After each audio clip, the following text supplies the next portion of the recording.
Hello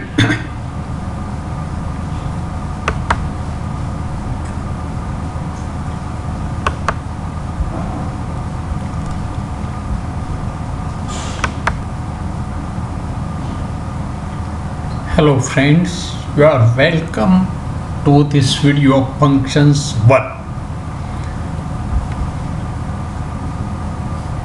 Friends, we are going to talk about the functions. જો ફંક્શન્સમાં શું બને છે તે ભાષાનો ઉપયોગ છે. અહીંયા આ વ્યક્તિઓ છે એ વિવિધ પ્રકારના શેપ વગેરે ધરાવે છે, તો તેમનું વર્ણન કરવાનું છે. આપણું એક ફંક્શન વર્ણન કરવાનું છે. આ ચિત્રમાં જુઓ તો તે કંઈક પૂછી રહ્યા છે, આસ્કિંગ ફોર લોકેશન. આપણું એ બીજું ફંક્શન છે. ટાઈમ વિશે પૂછવું, સ્થળ ક્યાં આવ્યું છે તે પૂછવું, વર્ણન કરવું વગેરે. આ ચિત્રો ઉપરથી કેટલાક સિચ્યુએશન્સનો તમને ખ્યાલ આવી જશે.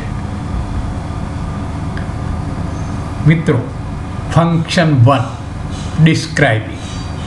હવે આપણો હેતુ હોય છે કે ડિસ્ક્રાઇબિંગ અ પર્સન, આપણે કોઈ પર્સન અથવા પ્લેસ અથવા ઇવેન્ટ અથવા પ્રોસેસ અથવા પિક્ચર અથવા ગ્રાફ વગેરેનું વર્ણન કરવા ઈચ્છીએ છીએ.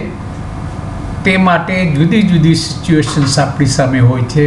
કોઈક વખતે વ્યક્તિનું ઇન્ટ્રોડક્શન કરતા હોય છે, કોઈ વખતે ટેલિંગ અબાઉટ સમથિંગ અથવા સમવન, અથવા telling a story or narrating something or reporting.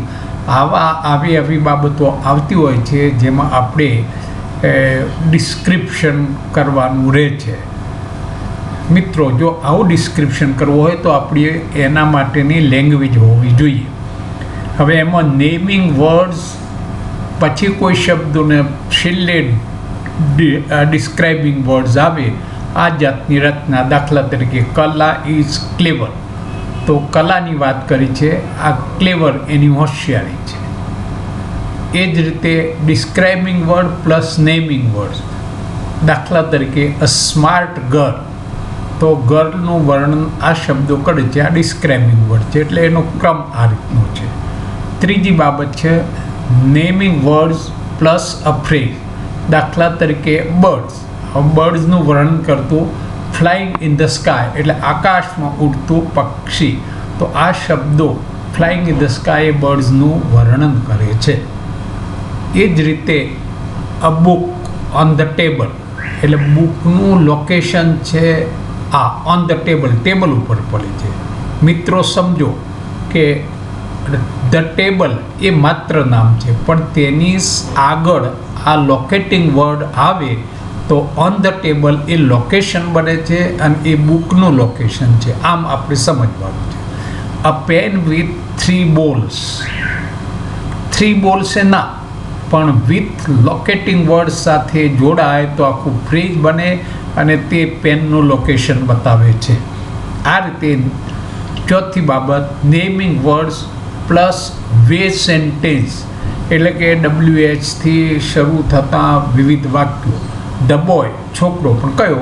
Who is sitting on the first bench, જે પહેલી બેન્ચ ઉપર બેઠેલો છે. એટલે કે આ આખું સેન્ટેન્સ એ બોયનું ડિસ્ક્રાઇબ કરે છે. તો આવી જાતની રચનાઓનો ઉપયોગ આપણે ડિસ્ક્રાઇબિંગમાં કરવો પડે. હવે આવી જાતની રચનાઓ માટે તમારી પાસે આટલું જ્ઞાન અગાઉથી હોવું જોઈએ, પ્રી નોલેજ. દાખલા તરીકે આઈડેન્ટિફાઈંગ ફંક્શન ઓફ વર્ડ્સ, એટલે કે વર્ડ્સના ફંક્શન્સ જાણતા હોવા જોઈએ. અને બીજું ફોર્મેશન્સ ઓફ ફ્રેઝીસ એન્ડ સેન્ટેન્સીસ, એટલે કે આવા ફ્રેઝીસ બનાવવાનું, વાક્ય બનાવવાની તમને આવડત હોવી જોઈએ. એ સ્કિલ્સ હોય તો તમે સારી રીતે કરી શકો. અને હંમેશા પ્રી નોલેજના બેઝ ઉપર નવું નોલેજ આપણે વિકસાવી શકીએ. તો આ એક આપણું આ યુનિટમાં ફંક્શન ઇન યુનિટ 1, એટલે 1માં આ એક ફંક્શન શીખવાનું છે. એ જ રીતે બીજું function specifying time and location. અવારનવાર આપણે ટાઈમ વિશે પૂછતા હોઈએ છીએ, ડિટેલ ટાઈમ વિશે પૂછતા હોઈએ છીએ. લોકેશન અને એમાં પણ ડિટેલ લોકેશન વિશે પૂછે એટલે સ્પેસિફાઈંગ લોકેશન થશે. આપણો હેતુ છે ટુ ટેલ અથવા સ્પેસિફાય ધ લોકેશન. કોઈને લોકેશન કહીએ અથવા એનું સ્પેસિફિકેશન આપીએ અથવા ટાઈમ વિશે પૂછીએ અગર કહીએ, આવી જાતની પ્રેક્ટિસ આપણી એક્સરસાઇઝીસમાં છે. એમાં situation for different actions or states we are telling or asking for. Language તો લોકેટિંગ વર્ડ જોઈએ. LW means locating word. સામાન્ય રીતે એટ, ઇન, ઓન વગેરે જે લોકેટિંગ વર્ડ છે એના પછી ટાઈમ વર્ડ્સ મૂકીએ તો લોકેટિંગ સ્પેસિફાઈંગ ટાઈમ બને, અને પ્લેસના વર્ડ્સ મૂકીએ આ લોકેટિંગ વર્ડ્સ પછી તો એ સ્પેસ બને. દાખલા તરીકે Kajal wanted to read at the railway station of Mehsana. તો મહેસાણામાં આવેલા રેલવે સ્ટેશન એટલે રેલવે સ્ટેશન તો ખરું પણ ક્યાંનું? મહેસાણા. This is specify. અને ટાઈમ સ્પેસિફાઈ એટ 11 AM, 8 વાગે. પણ ક્યારના 8? તો ઇન ધ મોર્નિંગ, સવારના 8. તો આમ ટાઈમને પણ સ્પેસિફાઈ કર્યો છે. આપણે હંમેશા ટાઈમ વિશે અને સ્પેસિફિક ટાઈમ વિશે પૂછતા હોઈએ, અગર કહેતા હોઈએ, એ સંજોગોમાં આપણે આ લેંગ્વેજનો ઉપયોગ કરીએ છીએ. અને એ સ્પેસિફાઈંગ ટાઈમ ઓર લોકેશનનું ફંક્શન્સ અહીંયા આપણે શીખવાનું છે. એમાં પણ પ્રી નોલેજ ઓફ લોકેટિંગ વર્ડ્સનું હોવું જોઈએ અને ફ્રેઝ કન્સ્ટ્રક્શન કરતાં આવડવી જોઈએ.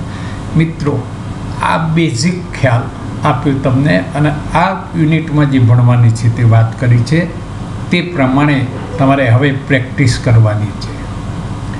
મિત્રો, અહીંયા L1 એટલે એક્સરસાઇઝ 1માં એક પેરેગ્રાફ આપ્યો છે. આપણને ઇન્સ્ટ્રક્શન આપી છે, જુઓ. Read the paragraph about Saputara and answer the questions. આમ કહ્યું છે. તો આ વાંચવાનું છે. વાંચ્યા પછી તેના જે પ્રશ્નો છે એના જવાબ શોધવાના છે. મિત્રો, અહીં ખાસ જોજો કે આ એક પ્રશ્ન છે, પાછળ લખ્યું છે લોકેશન. એટલે કે આ પ્રશ્નનો જવાબ આપવા તમારે લોકેશન બતાવવું પડે. અને લોકેશન જાણવા સામાન્ય રીતે વેરથી પ્રશ્ન પૂછાય. ટાઈમ જાણવો હોય, 5th નંબરમાં જુઓ ટાઈમ. તો ટાઈમમાં સામાન્ય રીતે વેનથી પ્રશ્ન પૂછાતો હોય છે. ડિસ્ક્રિપ્શનમાં જનરલી વોટથી પ્રશ્ન પૂછાતો હોય છે. તો અહીંયા ડિસ્ક્રાઇબિંગ માંગ્યું છે. હવે મેં તમને એક સમજ માટે અહીંયા આ પ્રેક્ટિસ કરવાની બતાવી છે કે તમારે આ શાંતિથી પહેલાં વાંચી જવાનું છે. વાંચ્યા પછી આ પ્રશ્નો કરવાના છે અને માર્ગદર્શન મેળવવાનું છે. પણ જાતે પ્રેક્ટિસ કરવી એ અગત્યનું છે. દાખલા તરીકે વેર ઇઝ સાપુતારા લોકેટેડ? તો મિત્રો, જો મેં 1 નંબર અહીંયા આપ્યું છે. આગળ સાપુતારા લખ્યું. Saputara which is on the plateau of Western Ghats, Sahyadri range. ક્યાં આવેલું છે? તો આ આખું એક સેન્ટેન્સ છે એ આનું ડિસ્ક્રાઇબ કરે છે, સાપુતારાને ડિસ્ક્રાઇબ કરે છે. તો એ રીતે વાક્ય રચના એટલે વાક્ય છે એ વર્ણન કરે છે. બીજો question, what is the altitude of the hill station? Second, at an altitude of about 900 meters above the sea level. An altitude of about 900 meters above એટલું ઊંચાઈએ ક્યાં? ધ સી લેવલ, સમુદ્ર સપાટીએથી. એનો અર્થ એક આ વાદળી જે વર્ડ્સ છે, ફ્રેઝ છે, એ આલ્ટિટ્યૂડનું ડિસ્ક્રાઇબ કરે છે, લોકેશન બતાવે છે. ક્યાં? તો એનું location. How far is the hill station from Surat? Number 3. તો અહીંયા લખ્યું છે ઇટ ઇઝ. ઇટનો રેફરન્સ જોવો પડશે. આગળ ઇટ એટલે સાપુતારા. તો સાપુતારા ક્યાં છે? તો 156 kilometers from Surat and 248 kilometers from Mumbai. એટલે કે મુંબઈથી અને સુરતથી સાપુતારાનું લોકેશન બતાવ્યું છે. Number 4, vote is the atmosphere in monsoon like? Atmosphere વિશે જાણવાનું. નંબર 4 જુઓ, વિથ ફોગ એન્ડ ક્લાઉડ. તો અહીંયા એટમોસ્ફિયરનું આ વર્ડ ડિસ્ક્રાઇબ કરે છે. આગળ જુઓ, the monsoon season offers different experience with fog and cloud disappear all over the hills. એટલે આ વર્ણન છે અને આ વર્ડ્સ વર્ણન કરે છે, સમજી લેજો. Number 5, now you can understand when is monsoon festival organized. That means when question is used for asking type. So here see, monsoon festival, that is underlined, and every year in the month of August. દર વર્ષે અને August મહિનામાં. આમ વર્ષ અને માસ બંને ડિટેલથી કહ્યું છે. That is the location of time of that festival. Now last one, 6, what are the main attractions of monsoon festival? So you have to describe that. See, one can enjoy water sports, heritage walk and other rides in the evening. So these are just attractive things and that is described. Mitro, whenever you read any text, any lesson, you can find so many such type of phrases or sentences which describe the nouns. નામના વર્ણન કરતા તમે ઘણા જોશો અને આપણી જે 3 text શીખ્યા હતા એમાં પણ આવા તમને જોવા મળશે. So this practice makes you perfect. આવી પ્રેક્ટિસ કરો, એના નિયમો જાણવાની બહુ જરૂર ઓછી. હવે એક તમારી સમજ માટે અહીંયા એક હેલ્પલાઇન આપી છે, યુઝ લોકેશન વર્ડ્સ. મેં તમને કહ્યું LW, that means location words. LW, location words. Locating place, place બતાવે. Specifying time. મિત્રો, એક જ પ્રકારનો એક લોકેટિંગ વર્ડ્સ પ્લેસ સાથે પણ વપરાય અને ટાઈમ સાથે પણ વપરાય. આ બંને છે. જો એટ, તો એટ અ સર્કલ એ પ્લેસ છે. At 9 AM, that shows time. In the same way, at National Highway 8, ઘણી વખત ટૂંકમાં at NH8 એમ પણ લખ્યું હોય છે. અને એટ ધ વીકેન્ડ તો ટાઈમ. હવે તમે આ બધા વાંચી શકશો, સરળતાથી તમે સમજી શકો એવા છે. લોકેટિંગ વર્ડ છે at, on, in, from, to, from this place to that place, from this time to that time. That way you can say between and end, between Bombay and Delhi, or between 8 to 10. તો આ રીતે તમે આના બરાબર જુઓ, સમજો. આનો ઉપયોગ તમારે વારંવાર કરવાનો રહેશે. સમજ કેળવી લેવી, કન્સેપ્ટ ક્લિયર હોવા જોઈએ. જો મિત્રો, L2 આ એક મજાની એક્સરસાઇઝ આપી છે. Read the passage about robbery carefully. એક રોબરીનો પ્રસંગ. Underline words are misplaced. હવે મેં અંડરલાઇન કર્યા છે અને રેડ કરીને પણ બતાવ્યા છે. એ મિસપ્લેસ્ડ છે એટલે ખોટી જગ્યાએ મૂક્યા છે. ત્યાં જે મૂક્યું એના કરતાં બીજી જગ્યાએ મૂક્યું. Put them in right place and read it again. દાખલા તરીકે અહીં વાંચીએ. There was a phone call in the morning at 8:30. હવે એટ છે એ ટાઈમ બતાવે છે. ફ્રોમ ટાઈમ બતાવે ખરો, પણ ફ્રોમ 9:30 to 10:30 આવું બે વચ્ચે કોઈ ક્રિયાની વાત કરવી હોય તો થાય. એટલે આ મિસપ્લેસ્ડ છે તો સુધારવાનો છે. In the same way, see, on a bank situated in SP road. On a bank કોઈ લોકેશન ઇનસાઇડનું હોય તો ઇન આવે, ઓન નહીં. તો અહીંયા ઇન અ બેંક અને રોડ માટે ઓન ધ એસપી રોડ. આ રીતે સુધારવાનું છે. મિત્રો વિચારજો, દરેકની સાથે લોકેશન આપેલા છે. લોકેશન અગાઉ રેડ કલરથી વર્ડ્સ આપ્યા છે, અંડરલાઇન કરે છે. તમારે વિચારવાનું છે કે પ્રોપર છે કે નહીં, અને ન હોય તે સુધારવાનું છે. હવે આમ સુધારી આખો પેરેગ્રાફ વાંચ્યા પછી તમારે આ પ્રશ્નોના જવાબ પણ શોધવાના છે. દાખલા તરીકે first, what happen in the morning. તો આ લોકેશન આપ્યું છે, એ વખતે શું ઘટના બની એ કહેવાની છે. તો દેટ ઇઝ રોબરી. સી,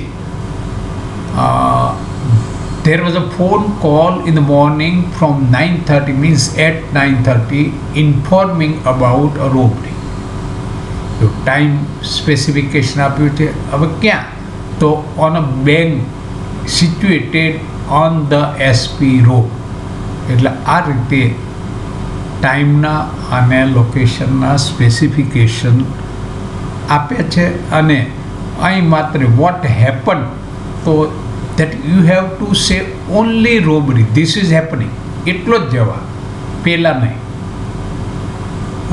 એ જ રીતે second question, where did the robbery take place.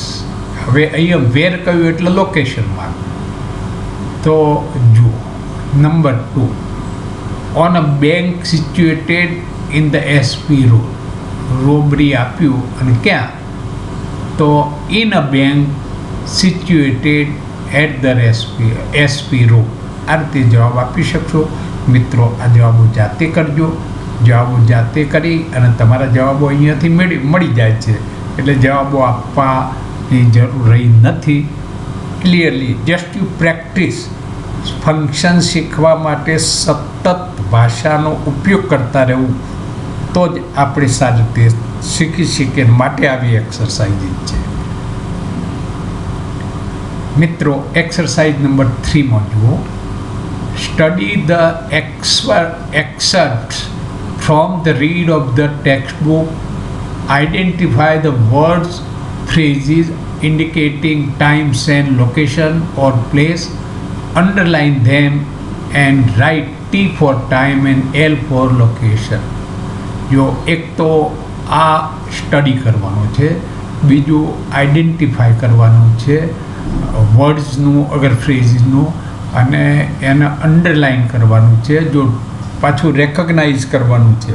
જો ટાઈમનું ફ્રેઝ હોય તો ટી, અને લોકેશન ઓફ અથવા પ્લેસ હોય તો એલ લખવાનું છે. મેં તમને અહીંયા 2માં બતાવ્યું છે. જુઓ, the good lord was extremely busy that day. જો આ ટાઈમ છે એટલે ટી લખ્યું. He was into his 60 day of overtime. તો એ પણ 60 day of overtime, that is also time, and so I have written T. Okay, this way you can do. See, this text is taken from a wonderful creation. તમારી text બુકમાં 6th યુનિટમાં આ text આવે છે. In the same way, for 25 years તમારે લખવાનું છે 25 years, whether it is time or place, that you have to write in this bracket. Time 2 મેં આપ્યા એટલે ત્રીજો હવે જાતે. Tajnagar village near Goregaon lobbied for railway station in their village. તો આ પણ તમે ટેક્સ્ટમાં શીખી ગયા છો તાજનગરમાં. અને નિયર ગોરગાંવ એ પ્લેસ છે એટલે મેં એલ મૂક્યું છે. તમારે પણ આ રીતે પ્રેક્ટિસ કરવાની છે. મિત્રો આ સિવાય તમારી ટેક્સ્ટમાં બીજી આવી એક્સરસાઇઝ છે. આ બીમાં મેં તમને થોડી હેલ્પ કરી. નંબરો ખોટાથી એ, પછી બી, પછી સી આવશે. તો તમારે અહીંયા જે બ્રેકેટ્સ મૂક્યા છે ત્યાં જાતે લખવાનું છે, જાતે ગ્રુપમાં ચર્ચા કરો, પ્રેક્ટિસ કરો, લખો. એ જ રીતે સી, એ જ રીતે ડી અને એ જ રીતે ઈ. હવે સી સુધી મેં તમને મદદ કરી છે. ડી અને ઈમાં તમારે પોતે જાતે બધું જ કરવાનું છે. મિત્રો અહીંયા થોડું સુધારી લઉં છું.